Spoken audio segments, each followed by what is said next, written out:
आणि बीडमधल्या मस्साजोगमध्ये सध्या ग्रामस्थांची बैठक सुरू झालेली आहे।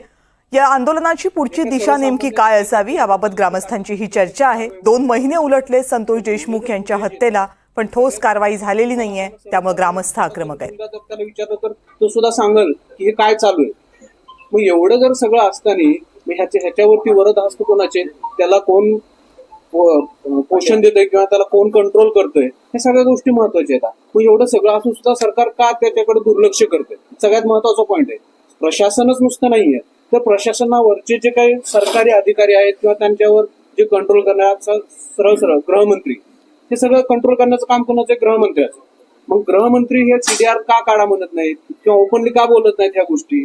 ह्या पण सगळ्या गोष्टी त्यांना आपण निवेदन दिलं पाहिजे। तुम्ही जर म्हणताय ठीक आहे, या सगळ्या गोष्टी होत आहे, सगळे फुटेज, आता बघा एकही गोष्ट अगोदर फुटेज येत आहे आणि मग त्याच्यावर तपास यंत्रणा एसआयटी असेल सीआयडी असेल काय करतायत?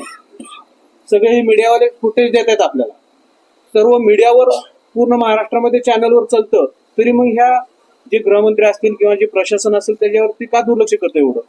ह्या सगळ्या गोष्टीवरती अभ्यास करणं सुद्धा तेवढं गरजेचं आहे, कारण की एकच गोष्ट नाही त्याच्यामध्ये। आपण किती हे केलं तर वरूनच त्यांना जर करायचं, प्रत्येक जण एकमेकावर टोलाटोली करतो या प्रत्येक वेळी।